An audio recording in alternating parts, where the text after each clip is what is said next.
This is Pokemon Sacred Gold, a ROM hack of Heart Gold that makes the game much harder, changes around what Pokemon each trainer has, and changes around the story to include Cynthia and has some other nice surprises you'll see later on. We'll be starting a hardcore Nuzlocke of this game, meaning if Pokemon faints, we can never use it in battle again, and we can't be over-leveled. There's some other rules you can see on the screen here, and if you've been around the channel for a while, you might know that I'm not exactly the best at these hardcore challenges, so we'll see how this goes. I'll try my best to cheese as many wins as possible, and if you want to see me play through games like this live, follow me on Twitch, link in the description, where I go live a few nights a week starting around 6:30 PM EST with these Nuzlocks. Starting off the game, I do the typical thing: name ourselves C, set our window style to number 10, change our battle style to set, and our text speed to fast. Typically, a lot of runners who play hardcore games like this will have some sort of document up detailing everything about every trainer in the game, as well as some damage calcs so they can know what the most optimal move to go for in each situation is. But I won't be doing any of that, and I'll only be looking at the level caps. I don't want to spend most of my time just running damage calcs and letting that tell me what move to go for, and I just want to go off the vibes alone. As we venture out into the world, we meet Shadow the Hedgehog, a character in many games in the late 90s and early 2000s, then go into the professor's lab. For our starter selection, I thought chat would make me pick Chikorita, the worst option by the way, since a few people were suggesting that I use it. Then when I ran a poll to let them pick which starter I pick, Totodile just won the poll. Now, I don't know about you guys, but I take nicknames in my Nuzlocks very seriously. Sometimes there's a theme, sometimes it's just random words, and sometimes the names are just after people in chat. But for this time, we went with a great theme, one that you have to think outside of the bun for. Now, Taco Bell isn't sponsoring me, yet at least, but the name Crunchy Taco is perfect for Totodile since it likes to crunch, and who doesn't like tacos? When we venture out into the grass, the first encounter we see is a Wurmple. Nothing glamorous, and we can't catch anything yet since we don't have Pokeballs, but it does add to the diversity of this game. We also went on like a 15-minute tangent talking about marshmallows. I don't really know why or how this happened, but this eventually leads us to in front of Mr. Pokemon's house. To my surprise, Cynthia is standing in front of it. Cynthia gives us an Eevee, a very good Pokemon to have early on since it can evolve into any type that we need. To continue with the naming theme, we decided to name this Eevee Crunch Wrap, which is the best Taco Bell menu item. I mean, to be fair, every Taco Bell menu item is just the same ingredients, just arranged differently, but Crunch Wrap the Eevee will reign supreme. I noticed that Crunchwrap has the adaptability ability, a great ability to make its stab moves do more damage, and then I noticed that Crunchy Taco has guts to boost its attack when it's statused.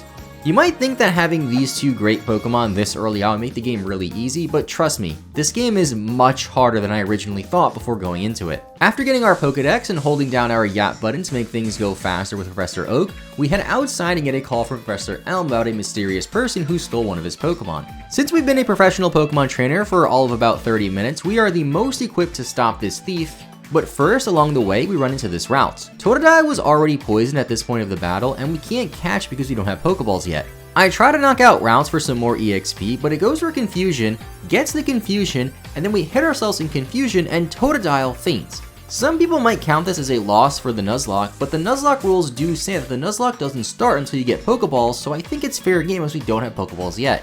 It is true that in the past I may have invoked some didn't count clauses in my Nuzlocks, but this one is a real didn't count clause, and not a made up one, I promise. From here on out, after we get Pokeballs, if a Pokemon faints, it is never coming back. As we're going back home, the red-haired Shadow the Hedgehog edgy boy stops us and fights us with his Chikorita. I wonder where he got it from.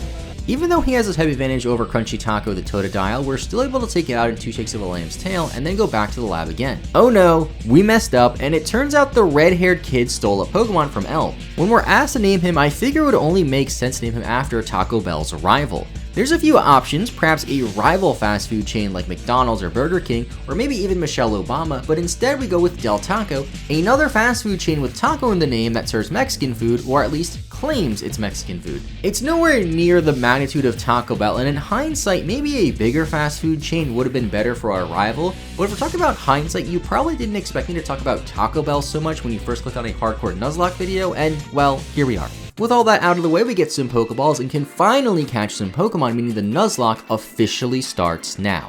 One thing I like to do for each encounter in a Nuzlocke is guess the Pokemon by the cry without looking at the screen. I do this for just about every run I do, and I'm always right, except for when I'm wrong. For the first encounter, I guessed Tailo, but it's actually a Starly, close enough, so we'll just say that I got that right. This would be a solid encounter, as Staraptor is one of the strongest flying type Pokemon we can get, and we have Bugsy's Bug type gym coming up pretty soon after Falkner. But, oh, what's that? We got a critical hit and knocked out the Starly? This is just a minor hiccup in our journey, since at least we have quite a few encounters coming up before the Sprout Tower, the first challenge of the run, which acts like a mini-boss in this game. Like, we have this encounter on Route 46 we can try for. Route 46. Let's not fail this encounter, chat. I'm gonna guess from the cry and get it right. What the heck was that? It was like a low-pitched burp. That was not Geodude. It was like a Gen 4 ground type. Okay, it has Splash. Please don't say it's your only move. We did it. This point was caught. Now, only going for Splash isn't exactly ideal. Splash deals no damage, and generally you want your Pokemon to do damage if you want to win any Pokemon battles. Splash was the only move that Spoink went for, and to continue with the naming theme, we named Spoink Cinnabon after the Cinnabon Delights because I don't think that this little Spoink was worth a main menu Taco Bell item. It has Confusion! Own tempo. Pretty good, actually. Luckily, it has Confusion, which is pretty good, and once it evolves into Grumpig, it might actually be a solid Pokemon if our little Spoink makes it that far. Now, for our third encounter on Route 30. Let's guess it from the cry. What's it gonna be? Hoppip. Ah, Tailo. Honestly, I'll take Tailo, though. The superior bird Pokemon. 1, 2, 3. We did it. But Crispinata? That thing's a new menu item, chat. Crispinata is just what we need for Bugsy's gym. But first, we have to get through the Sprout Tower, which it should also be good for, and of course, Falconer. The infamous youngster Joey and his top percentage Rattata is on level 30 as well for our first random trainer battle of this run. These first few trainers shouldn't be too difficult, and Joey wasn't any exception, so this Aroma Lady should be pretty easy as well. She has mostly grass-type Pokemon, and we do have Tailo after all. It could only have Harden. There's Bide. I have to Growl. I don't know if Growl works with Bide, or against Bide, rather. But I'm definitely not attacking it. Unleashed Energy, 18 HP. Bruh, down to 6. Okay, I don't think Growl goes through Bide. Okay, what if I focus Energy here? Quick Attack! Alright, chat, we're high rolling this. We're gonna get a Peck critical hit right here.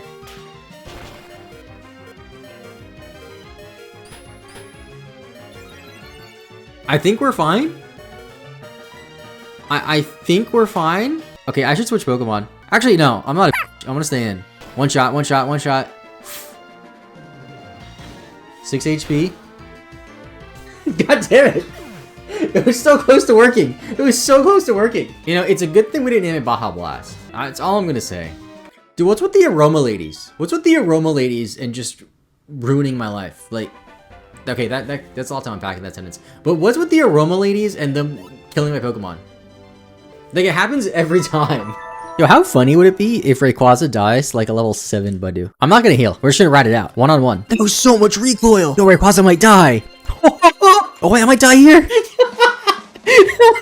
Chat, what would win? One level 7 Budu or a level 100 shiny Rayquaza? I got unlucky. Turns out my true enemy isn't Del Taco or our red-haired rival, but it's actually Aroma Ladies. After laying our precious Crispinata to rest that we've known for all of about 15 minutes, I check the level cap and see that Falconer is level 15. Since we're a little under-leveled as to what I would want to be at that point, and traditional grinding against wild Pokemon is just lame, I just grind the cool way by getting 999 rare candies and use that to level up my team. As we go along, we have another close encounter against this idle trainer and her cute charm Jigglypuff. Cute charm! Crunchwrap, we don't love these hoes. We don't love these hoes. We don't love these hoes. Okay, good. Oh. Critical hit 2. That's what I'm saying, Crunchwrap. And we thankfully get through that into the next route for another encounter. Guess it from the cry. Oh, Drowsy. That was close. Bellsprout, Drowsy, same thing. Bellsprout is basically the same as Drowsy, and it literally has Bell in the name. I can't think of a better Pokemon that would fit our nicknaming scheme even better, but Crunchwrap had other plans for us. Let's... There's no way Tackle kills. No way Tackle kills.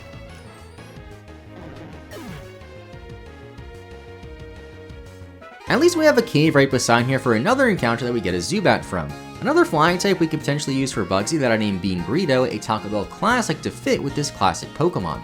Now that we're in Violet City, we have a pivotal moment in the Pokemon Center if we talk to this guy right here. Charmander's gotta be the best option for us, right? I'm taking Charmander. This Charmander is perfect to name after Doritos Locos Taco, or just D-Loco Taco since the full name didn't fit. Much like a real Doritos Locos Taco, Charmander is also red, and it's a fan favorite thing that no one will ever shut up about. I mean, I'm writing that part as I'm literally drinking out of a Charizard mug, but you get the point. Doritos Locos Taco will be a great fit for the Sprout Tower where our nemesis, Del Taco, lies. Maybe Bellsprout was a traitor for Del Taco all along, and that's why we weren't able to catch one for our team, or maybe I just failed the encounter because I got an unlucky critical hit, and this attempt to make a weird convoluted story about Bellsprouts being evil just doesn't work. But we do have another encounter in Sprout Tower we can use. Bidoof. Meditite. Meditite has the ability Pure Power to make its attack stat just incredible, and has a solid typing in Psychic and Fighting, and looks like an onion which has many layers. As you can imagine, there's a lot of Bellsprouts in the tower as well, but other Pokemon too. Mostly Grass-type Pokemon, but there was this one sneaky guy with a Poliwag to counter our Charmander. Totodile is able to assist against the non-Grass-type foes, takes us all the way to the top where we see our rival talking to the Elder Sage. He says some nonsense about how Taco Bell is overrated and how Del Taco is better, and then spins around and disappears. We need to fight the Sage to get our first real taste of this game. And if you're wondering, no, it does not taste like Taco Bell. The Sage leads with Bellsprout that Charmander takes care of no problem, then in comes Chingling. I go into Eevee, peculiar how he has a second Bell Pokemon though, and I mainly switch because Charmander was close to being overleveled at this point of the game, and his Chingling gets a critical hit Uproar on Eevee just doing under half damage. We should be fine assuming that wasn't a low roll and we don't take another critical hit that does slightly more damage, but the odds of that are so unlikely that... Okay, we somehow live and then knock out the Chingling. Then we have to switch into Totodile on Hoothoot as we land Water Gun and dodge a Hypnosis. The Elder switches into Cherubi and takes a bite, so we need to switch into Charmander and risk being overleveled as nothing else on the team is really safe to go into. He just goes for Morning Sun to heal a bit of damage, which does pretty much nothing, and then falls to an Ember. This just leaves the weakened Hoothoot that Charmander can knock out, and luckily Charmander stays below the level cap, which is perfect for Falconer. After the fight, the Elder asks us what our favorite evolution is, and mine happens to be Espeon, so he gives us an item that is used to evolve Eevee into Espeon so we don't have to worry about leveling up during the day or whatever, and I evolve it almost right away and learn Confusion upon evolution, which is great. It's not great for the second gym since we have a Bug-type Pokemon to go up against, and we also already have a Psychic Pokemon on the team in Spunk that I totally forgot about, but Crunchwrap will make it work. Now for Falconer, the first gym battle. I didn't really check his team or his moves or anything like that, and we see he has a full team of 6 Pokemon leading with a Doduo. It takes an Ember as Aerial Ace does almost half damage to Charmander. I Ember again to take it out and level up to 16 to help us a bit more in this fight. We also learn Dragon Rage at 16, which could potentially one-shot things this early on as it always does 40 points of damage. Next up is Pidgeotto at level 15, which is his ace Pokemon already. It most likely has over 40 HP, so I don't think Dragon Rage will knock it out. Seeing as Doduo did almost half damage to us with Aerial Ace, I'm scared Pidgeotto will just knock us out with another Aerial Ace or Wing Attack or whatever, so switching out looks like to be our best option. Then, this happens. Jacob Rage here just redeemed go for a random move. You might be confused, and if you don't know, on Twitch you can get points for just watching a stream and you can redeem those points for certain things on the stream. In the case of my stream, somebody redeemed the option to make me go for a random move, meaning Charmander's fate is all up to RNG. I assign each move it has a number, and then show the stream my phone picking a random number, and we have to get the number 2, which we assign to Dragon Rage. Probably the best move we could have gone for in the situation, although I guess a Ember Burn could have potentially been better. But either way, I think a switch was our best option out of all of them. You can also redeem other things on my stream, like an option to make me permanently box Pokemon forever, so if you want to be really mean, you could just join the stream and make me box my best Pokemon. Link in the description. We just missed the knockout as Doritos Locos Tacos falls to a Pidgeotto. From here on out, we're in rough waters. Pidgeotto is at least pretty low to a point where just about any attack will knock it out with nearly anything, so I go into Crunchwrap to knock it out. There's no way he has like a Murkrow. If he has a Murkrow, we just lose. He then sends out the one Pokemon that he could have which counters Crunchwrap as it only has Confusion right now, and I guess Tackle, which I don't think will do much damage. This means we have to switch to Crunchy Taco, which takes a lot of damage, so we have to send out Cinnabon as a sacrificial lamb, or sacrificial pig, for For our third oof of the run, we don't have a good switch in, and really the only thing that we can send out is Bean Burrito the Zubat. Falkner goes for Feint Attack, which does a ton of damage to Zubat, but our Wing Attack does solid damage too. At this point, I'm pretty sure we're just gonna lose the battle at the very first gym, which is kind of embarrassing. Maybe I should have prioritized getting other Pokemon to counter Falkner, like perhaps getting Jolteon or Glaceon as our evolution instead. But for now, we have to deal with the hand we're dealt and try to use Espeon to our best ability. Zubat falls, so we have to go into Meditite, then I realize it has no moves to hit Murkrow, so Meditite just goes down for no reason. And all we have now is Crunchy Taco and Crunchwrap.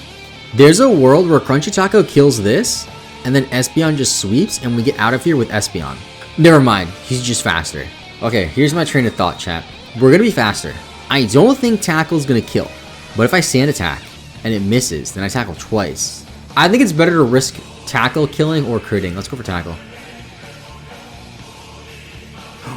Oh, we're hit! And then we go for Tackle, and it turns out I don't miss either because it knocks out Murkrow, and then Confusion one-shots his next Pokemon in Farfetch'd. After that, Falkner sends out Swablu, which lives a Confusion and goes for Solar Beam with a Power Herb, which scared me a little bit, and then it only did this.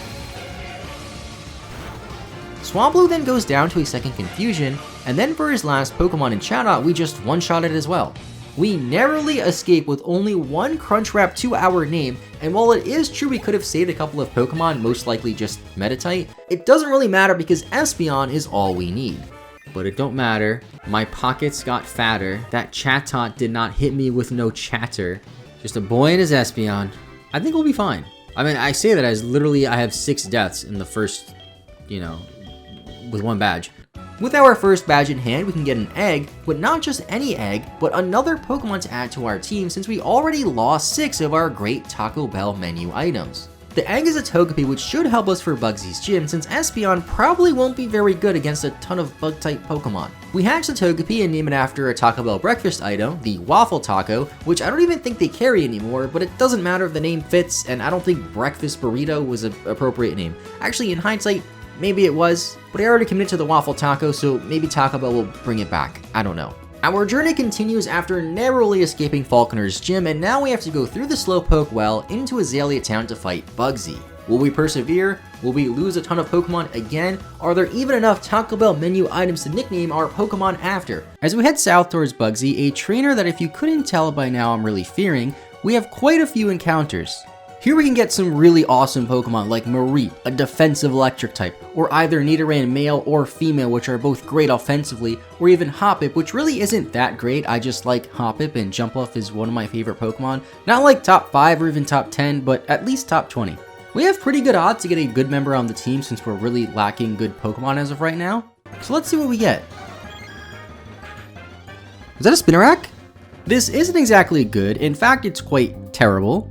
But Nincada is another team member nonetheless, and we can at least get a Shedinja out of it as well and basically get a 2-for-1 off of this one encounter. I name it Quesadilla because it's the most simple item on the Taco Bell menu, and Nincada is a pretty simple Pokemon. A viewer then reminds me that we can visit the ruins of Alph to get another encounter. I always forget about this place since you don't ever have to go here and you can only catch unknowns in the buildings. Seeing as this is a ROM hack, I figured there was no way that Triano kept to be only unknowns in this area, so we go underground and get our encounter. And of course we just get an unknown. Not great, but at least it's the cool letter G and it has secret power and it's not totally useless since it has 2 moves instead of 1. I of course name it after something starting with G, so I go with Gordita. One of the most packed items on the Taco Bell menu for a Pokemon that is barely packed with any moves, but we still need all of the Pokemon we can get, so I'll take it. We're still 0 for 2 when it comes to the good encounters between Falkner and Bugsy department, but there's no way we go down 0-3. We have another encounter in the cave. Or Nidoran? One of the Nidorans? Now this is a Pokemon worthy of the name Baja Blast, and although on the surface it doesn't look great for Bugsy, it does learn Rock Throw later on, and Machop is just pretty strong. Let's just hope that Bugsy doesn't have any flying type moves on his team. We still have nothing to hit ghost type Pokemon whatsoever, and because of this I start to get very cautious and avoid as many trainers as I can, especially while in the cave. Surprisingly, we don't have any issues in the cave, and the next round outside of the cave we find a Krogunk that we name Stacker. It's a new Taco Bell menu item that doesn't look great based off the pictures alone, but trust me, it's actually really good. Much like an actual Stacker though, Krogunk is pretty useless when it comes to fighting ghosts, and can't really do much against Bugsy either, so we really need something soon or else things will go south really quickly. We end up in Azalea Town and have a huge turning point in the Pokemon Center. Okay, now this guy is a Voltorb. I wonder if he gives us something too.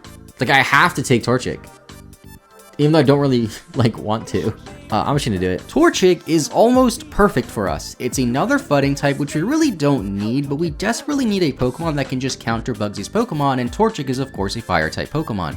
We learned the hard way from Faulkner that not having a Pokemon that is super effective against the gym leader's types results in, well, you can see the UF counter on the screen. We use our new Chicken Nugget in the Slowpoke well where we find another encounter. Berry Freeze the Ghastly is a generically strong Pokemon that will help us a lot later on, and out of all of the Pokemon we could have, it's probably one of the best options for Bugsy as well, and even though it is weak to Ghost-type Pokemon, it is at least something that can hit Ghost-type Pokemon. Through the rest of the well, we meet Team Rocket, an evil team trying to take down Taco Bell and spread Del Taco propaganda. They currently don't have a leader, and he is in hiding, while our leader is a Glorious Taco, or rather a Crunchwrap, I guess, so we're able to defeat them pretty easily, proving that Taco Bell is a superior American fast food chain that claims to serve Mexican food, and yes, that includes you too, Chipotle.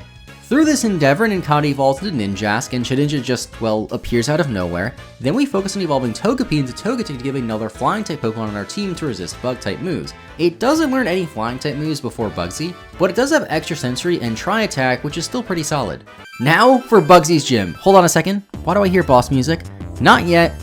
Yeah, this works better, since we have to fight some junior trainers before Bugsy. I avoid whoever I can, but we have some unavoidable trainers and this double battle too.